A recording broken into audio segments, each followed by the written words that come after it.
కార్యక్రమమును వీక్షిస్తున్న మీ అందరికీ యేసుక్రీస్తు నామమున వందనములు.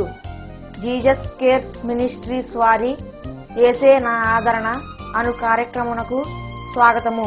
ఇప్పుడు మా నాన్నగారు పాస్టర్ వై మోహన్ రావు గారు దైవ సందేశం అందించెదరు.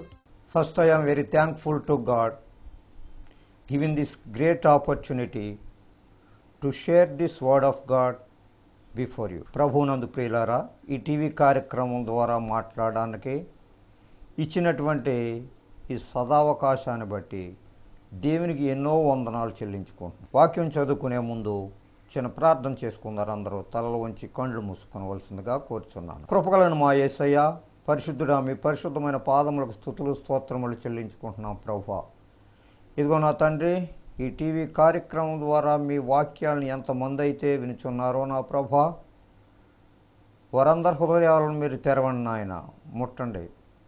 ఇదిగో నా ప్రభువా, వారి కుటుంబాల్లో గొప్ప మేళ్ళు చేయండి.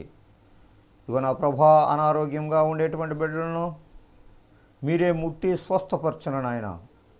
ఇదిగో నా ప్రభా, కుటుంబంలో శాంతి సమాధానాలు ప్రియ బిడ్డలకు దయచేయమని మాట్లాడుచుండగా నా ప్రభువా, మీరే నాకు సహాయం చేసి మీరు మాట్లాడవలసిందిగా ఈ చిన్ని ప్రార్థన పరలోక సన్నిధిలో చేరని మనం మా ప్రభును ప్రియకుమారుడనే యేసునామమును వేడుకొనుచున్నాము తండ్రి, ఆమేన్. దేవునిలో మరి యథార్థముగా ప్రవర్తించడానికి, యథార్థముగా ఆయనను నమ్ముకోవడానికి తగినటువంటి సమయాన్ని దేవునికి ఇచ్చేటువంటి వారంగా మనం ఉండాలి. దేవుడు మనకి ఎన్నో మేళ్ళు చేశాడు. దేవుడు మనకు ఆరోగ్యాన్ని ఇచ్చాడు. మన బిడ్డలకు మంచి చదువులను ఇచ్చాడు. కుటుంబంలో ఉండేటువంటి వ్యక్తులందరికీ మంచి ఆరోగ్యాన్ని, బలాన్ని, శక్తిని ఇచ్చేటువంటి దేవునికి ఎన్నో కృతజ్ఞతాస్తుతులు మనము చెల్లించిన వారమై ఉండాలి. ప్రతి దినము కూడా ఆయనలో యథార్థముగా జీవించటానికి మనము ప్రయత్నం చేయాలి. అలాగ యథార్థముగా జీవించినట్లయితే దేవుడు ఇంకా కూడా మనకి అనేకమైనటువంటి మేళ్ళు చేయటానికి ఆయన మన ఎడల ఇష్టపడుతూ ఉన్నారు. కీర్తనల గ్రంథము 84వ అధ్యాయము 11వ వచనములో ఈ విధముగా వ్రాయబడుతున్నది. యథార్థముగా ప్రవర్తించు వారికి ఆయన ఏ మేలును చేయక మానడో. దేవునికి స్తోత్రం, హల్లెలూయా. యథార్థముగా ప్రవర్తించు వారికి ఆయన ఏ మేలును చేయక మానడో. నువ్వు ఏ విధమైనటువంటి అప్పుల బాధల్లో ఉన్నా, ఏ విధమైనటువంటి డబ్బుబడినటువంటి పరిస్థితుల్లో ఉన్నా, ఏ విధమైనటువంటి ఆపదలో ఉన్నా కానీ ఆయన ఎడల యథార్థత కలిగి జీవించాలని చెప్పేసి ఇక్కడ చెప్తున్నారు. యథార్థముగా ప్రవర్తించి యథార్థముగా ఆయనలో జీవించాలని మనుషుడు ఎప్పుడూ అనుకుంటానే ఉంటాడు. కానీ దాని వెనకాల సాతానుడు బలముగా పనిచేస్తూ ఉంటాడు. ఫర్ ఎగ్జాంపుల్, మనము చర్చికి వెళ్దారే అనేటువంటి తలంపులతో ఉంటాం. ఉదయాన్నే లేస్తాం, దేవునికి ప్రార్థన చేసుకుంటూ ఉంటాం. ఈవేళ ఆదివారం కదా, మరి మనం తొందరగా వెళ్ళాలనేటువంటి ఉద్దేశంతో మన పనులన్నీ చక్కబెట్టుకుంటూ ఉంటాం. బయలుదేరుతున్న సమయంలో ఒక ముఖ్యమైనటువంటి పని మీద అతను వస్తూ ఉంటాడు. ఎవరో ఒక వ్యక్తి. అతను గురించి మన యొక్క ఈ ప్రోగ్రాం అంతా కూడా మరి తారుమారైపోతుంది. అంటే ఇక్కడ ఏంటనంటే, మనము చేద్దారనేటువంటి పనిని కూడా సాతానుడు అక్కడ చేయకుండా దాన్ని రెస్ట్రిక్ట్ చేస్తూ ఉంటాడు. కానీ ఇవన్నిటినీ కూడా జయించాలని అంటే మనం ఏం చేయాలనంటే, యథార్థమైనటువంటి ప్రార్థన మనం చేసినట్లయితే దేవుడు ఇలాంటి దుష్ట శక్తులు మనల్ని ఎప్పుడైతే వెంటాడుతూ ఉన్నాయో, ఈ దుష్ట శక్తులన్నింటినీ కూడా దేవుడు ఏం చేస్తాడంటే మొటుమాయం చేస్తాడో. యథార్థముగా ప్రవర్తించు వారికి ఆయన ఏ మేలు చేయక మానడో. దేవుని యందు ఎక్కువ భయభక్తులు కలిగేటువంటి జీవితం మనకి కావాలి. దాన్ని అలవాటు చేసుకోవాలి. అలాగ అలవాటు చేసుకున్నట్లయితే దేవుడు ఏం చేస్తున్నాడంటే మనకు మేలు వెంబడి మేలు, మేలు వెంబడి మేళ్ళు, ఎన్నో రకాలైనటువంటి అద్భుత కార్యాలు, ఎన్నో రకాలైనటువంటి మేలులు ఆ వ్యక్తి పట్ల, మన కుటుంబాల్లో ఆయన చేయటానికి ఇష్టపడుతున్నాడు ప్రియులారా. అటువంటి మేలు మనం సంపాదించుకోవాలనంటే, అటువంటి ఆశీర్వాదాలు దేవుని ద్వారా మనం పొందుకోవాలనంటే మనం ఏం చేయాలంటున్నారో, ఆయనలో యథార్థముగా ప్రవర్తించాలి, ఆయన యథార్థముగా కొనియాడాలి. ఇలాగ నువ్వు యథార్థముగా దేవుని యందు భక్తిపూర్వకముగా ఉన్నట్లయితే అనేక రకాలైనటువంటి మేలు చేస్తానంటున్నాడు. 2వ దినవృత్తాంతములో 16వ అధ్యాయము 9వ వచనములో ఒక చక్కని మాట వ్రాయబడి ఉన్నది. తన ఎడల యథార్థ హృదయము గలవారిని బలపరచుటకై యెహోవా కనుదృష్టి లోకమందంతటా సంచారం చేయుచున్నది. దేవునికి స్తోత్రం, హల్లెలూయా. తన ఎడల యథార్థ హృదయము గల వారిని బలపరుచుటకై, దేవుని యందు ఎవరైతే యథార్థ హృదయం కలిగి ఉన్నారో, దేవుని యొక్క కార్యాలు ఎవరైతే సక్రమంగా జరిపిస్తున్నారో, దేవుని ఎడల భయభక్తులు ఎవరైతే కలిగి ఉన్నారో, దేవుని ఎడల మంచి కార్యాలు ఎవరైతే చేస్తూ ఉన్నారో, ఇదంతా యథార్థమైనటువంటి హృదయము మనిషిలో ఉంటేనే తప్ప ఈ యొక్క కార్యాలు చేయటానికి ఎవరు కూడా పూనుకోలేరు.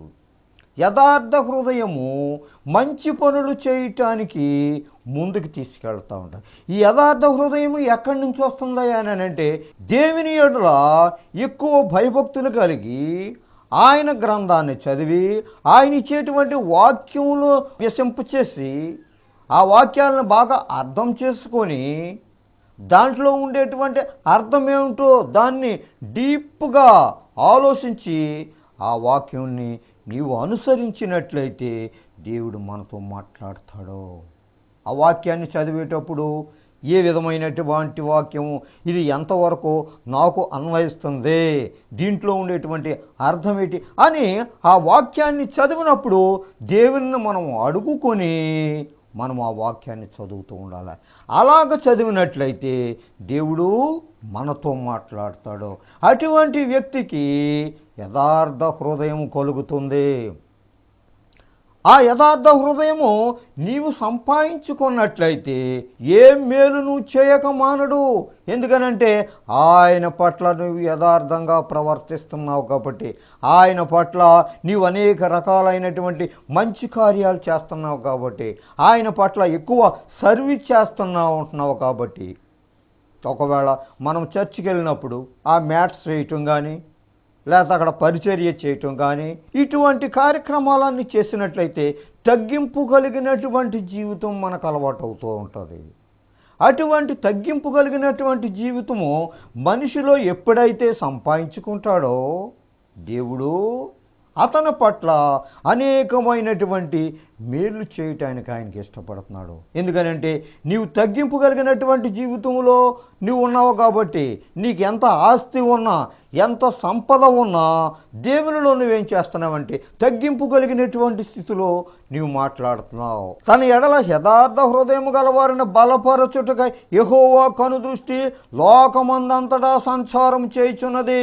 నీవెక్కడున్నా కానీ, ఏ పరిస్థితిలో ఉన్నా కానీ, ఎక్కడ నివసిస్తున్నా కానీ, ఆయన యొక్క కనుదృష్టి లోకమందంతటా సంచారం చేయుచున్నది.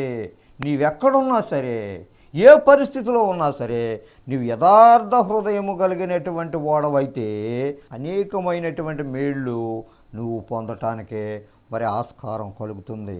నీవే కాదు, ఎవరైతే ఆయన యందు భయభక్తులు కలిగి ఉన్నారో ఆయన ప్రతి వారిని కూడా చూస్తూ ఉన్నాడు. యథార్థ హృదయం గల వారిని బలపరచుటకై ఇంకనూ కూడా ఆయన బలపరుస్తూ ఉంటాడు. యథార్థ హృదయం కలిగినటువంటి వ్యక్తుల్ని, దేవునిలో నమ్మకంగా జీవిస్తుండేటువంటి వ్యక్తుల్ని ఆయన బలపరుస్తూ ఉంటాడు. అలాగ బలపరచడం ద్వారా దేవునిలో ఇంకనూ కూడా ముందుకు సాగటానికే మరి ఎంతో ఆస్కారం కలుగుతుందని ఇక్కడ దైవవాక్యం చెప్తా ఉంది. కీర్తనల గ్రంథం 37వ అధ్యాయము 37వ వచనంలో ఈ విధముగా వ్రాయబడి ఉన్నది. నిర్దోషులను కనిపెట్టుము, యథార్థవంతులను చూడుము, సమాధానపరుచు వారి సంతతి నిలుచును. దేవునికి స్తోత్రం, హల్లెలూయా.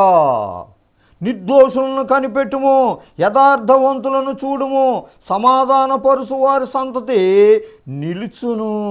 చూసారా, మనలో ఎప్పుడు కూడా సమాధానమైనటువంటి మనసు కావాలి.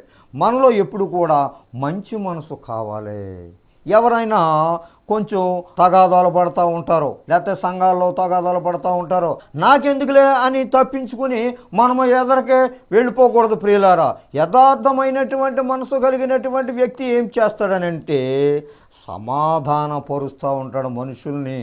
బాబు, ఈ పని నీకు తగదయా, ఈ మంచి పని నువ్వు చేయి, మనం దేవుని నమ్ముకుంటున్నాం కదా, మరి దేవుడు ఈ విధంగా మనకు చెప్పాడా, బైబిల్ గ్రంథం ఈ విధంగా మనకు బోధిస్తుందా అని ఆయనకి మంచి మాటలు చెప్పి ఆయన ఏం చేస్తాడంటే సమాధానపరుస్తూ ఉంటాడు.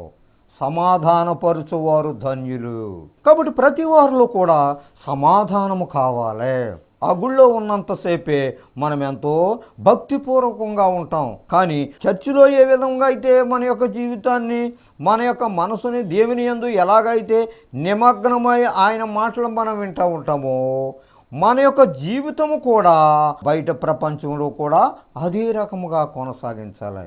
మనుషుడు ఎప్పుడు కూడా సమాధానముతోటి నిండి ఉండాలి. అటువంటి సమాధానము లేనప్పుడు యథార్థమైనటువంటి హృదయము మనకు రాదు. కాబట్టి ఈ విధమైనటువంటి క్రియలన్నీ కూడా మనం అనుసరిస్తూ ఉండాలి.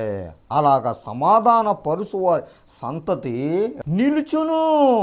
It will be standard. అది ఇప్పుడు కూడా స్టాండర్డ్గానే ఉంటుంది. మన పిల్లల తలాలు కూడా ఆరోగ్యంగా ఉంటారు. దేవుని యందు ఎప్పుడు కూడా మనం భయభక్తులు కలిగి ఉన్నప్పుడు వారి యొక్క సంతతి నిలుచును.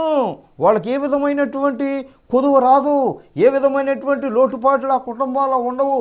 ఎందుకనంటే ఎల్లప్పుడూ కూడా దేవుని యందు యథార్థమైనటువంటి హృదయం కలిగి జీవిస్తున్నారు. కాబట్టి వారి యొక్క కుటుంబము తరతరాలుగా నిలుస్తూ ఉంటుంది.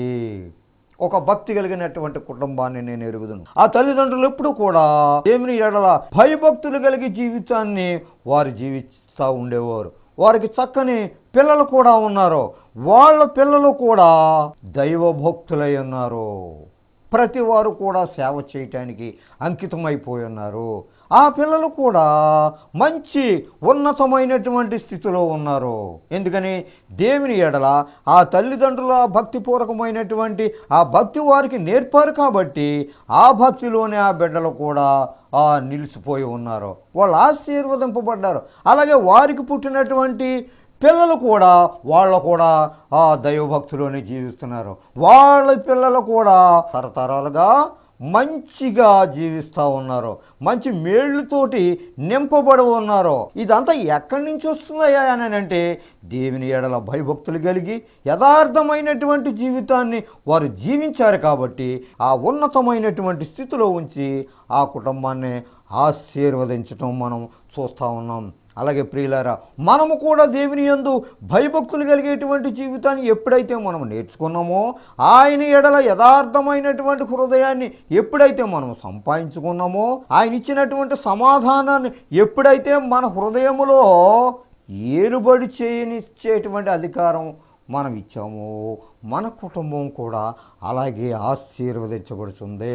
మన సంతతి కూడా తరతరాలు కూడా నిలుచును. ఎప్పుడు కూడా దేవుని నమ్ముకునేటువంటి బిడ్డలు ఆరోగ్యకరముగా వాళ్ళ యొక్క ముఖం ఎప్పుడు కూడా కళకళలాడుతూ ఉంటుంది. కీర్తనల గ్రంథము 37వ అధ్యాయము 18వ వచనములో ఈ విధముగా చెప్తా ఉన్నారు.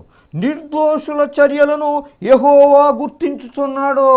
దేవునికి వ్యతిరేకంగా నువ్వు నడిచినట్లయితే, దేవుని నువ్వు అసహించుకున్నట్లయితే, దేవుని బిడ్డలను నువ్వు అసహ్యంగా మాట్లాడినట్లయితే, దేవుని బిడ్డలని నీవు లేనిపోయిన రకాలైనటువంటి అపనిందలతోటి అవమానాలతోటి నీవు నింపినట్లయితే నీ యొక్క చర్యలన్నిటినీ కూడా యెహోవా గుర్తించుచున్నాడు. ఆ యథార్థమైనటువంటి జీవితాన్ని జీవించేటువంటి ఆ మంచి బిడ్డనే నువ్వేం చేస్తున్నావంటే వేరొక రకంగా నీవు మలిచి నువ్వు ప్రోపగాండ్ చేస్తున్నావు, వేరే రకంగా చెప్తున్నావు. అటువంటి వ్యక్తిని గుర్తించుచున్నాడు అని చెప్తా ఉన్నారు. వారి స్వాస్థ్యము సదాకాలము నిలుచును. కాబట్టి నీవు అన్నంత మాత్రాన దేవుని నమ్ముకునేటువంటి బిడ్డ యొక్క స్వాస్థ్యము ఎక్కడికి పోదో. ఆయన యొక్క మంచి చెడ్డలో దేవునిలోనే నిలిచి ఉంటాయి. వారి సాక్ష్యం సదాకాలము నిలిపేటువంటి దేవుడు. ఆయన యొక్క బిడ్డలని అవమానపరిచినట్లయితే నీవు దేవుడు ఊరుకునేటువంటి దేవుడు కాదు. ఆ వ్యక్తి పట్ల ఆయన యొక్క కృప, ఆయన యొక్క కాపుదల ఎప్పుడూ కూడా ఉంచుతూ ఉంటాడనేటువంటి సంగతి నీవు మర్చిపోకూడదు ప్రియులారా. సామెతల గ్రంథము 2వ అధ్యాయం 21వ వచనంలో ఈ మాట ఇలాగ వ్రాయబడి ఉన్నది. యథార్థవంతులు దేశమందు నివసించుదురు. నీవు యథార్థంగా ఎప్పుడైతే ఉన్నావో నీకే విధమైనటువంటి కీడు జరగదు. ఎందుకంటే దేవుడు నిన్నెప్పుడు కూడా కాపు కాస్తూ ఉంటాడు. లోపము లేని వారు దానిలో నిలిచియుందురు. మరలా చక్కని మాట చెప్పారు. నువ్వే విధమైనటువంటి లోపం లేకుండా దేవునిలో జీవించినట్లయితే దేవుడు నిన్నేం చేస్తానంటున్నారో సదాకాలము దానిలో నిలిచియుందురు.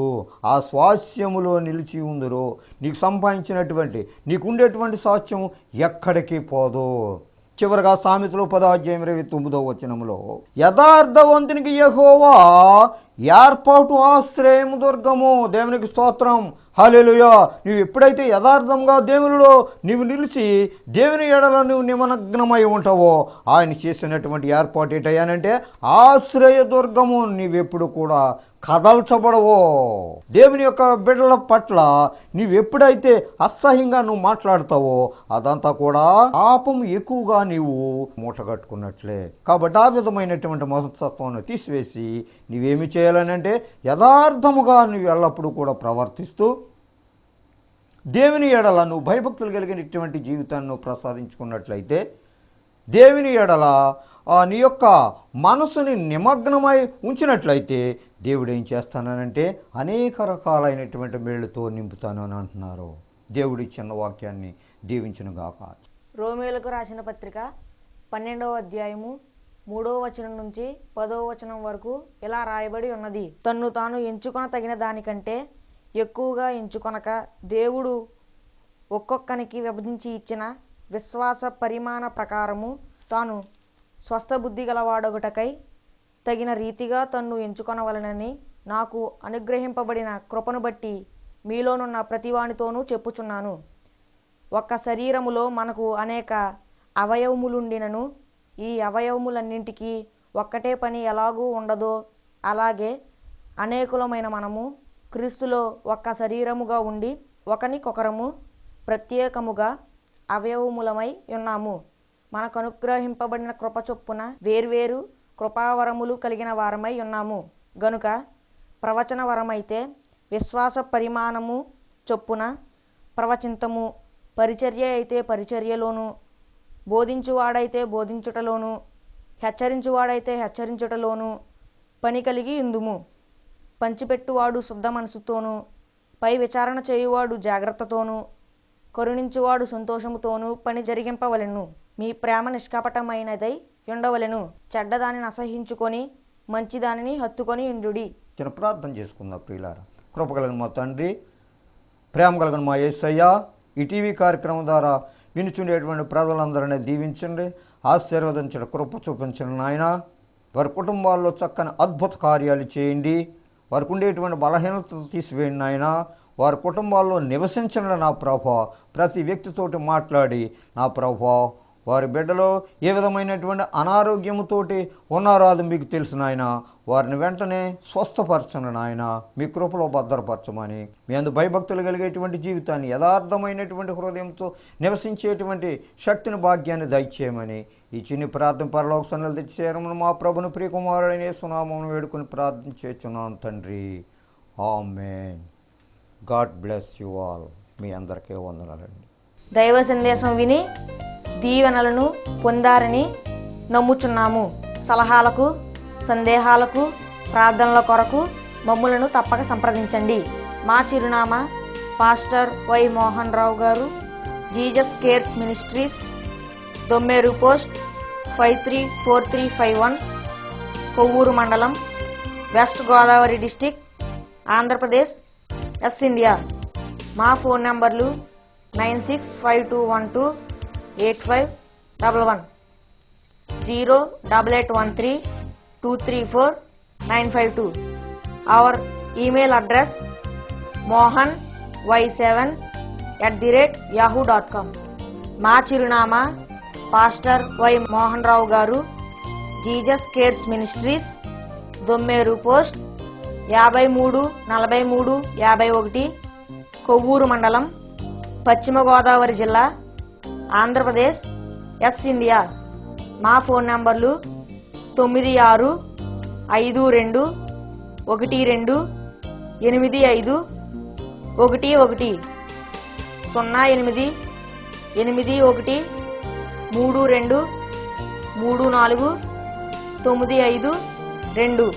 మా email address mohany7@yahoo.com. I would try to lay down and sleep, and I would feel eyes watching me. అనేటువంటి ఆలోచన కొంత సమయానికి కలిగింది. I said, if there is a God and you can hear me, yeah.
ప్రార్థన పరలోక సంఘంలో చేరనమని మా ప్రభును ప్రియకుమారుడైన యేసునామమున వేడుకుంటున్నాము తండ్రి.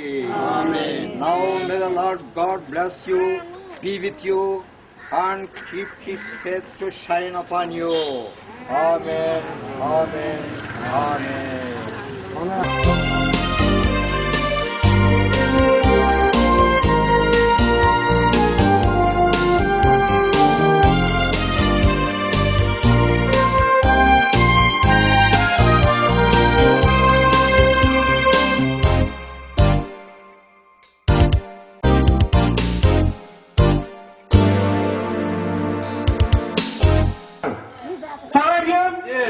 మరి మీరు అందరూ ఎలా ఉన్నారు? చెప్పండి. Baker, Hollywood Baker. Yeah yeah yeah. Today in the town of David your Savior has been born to you. He is Christ the Lord. Yes. The Bible says, మరి బైబిల్ గ్రంథం చెప్తుంది, unto you a child is born. మన కొరకు రక్షకుడు మరి పుట్టి ఉన్నాడని మనకు బైబిల్ గ్రంథం చెప్తా ఉంది.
every single person. నీకు నీకు నీకు ప్రతి వ్యక్తికి కూడా ఆయన మరి ఈ విధమైనటువంటి పని నాకు చేసి చూపించారు.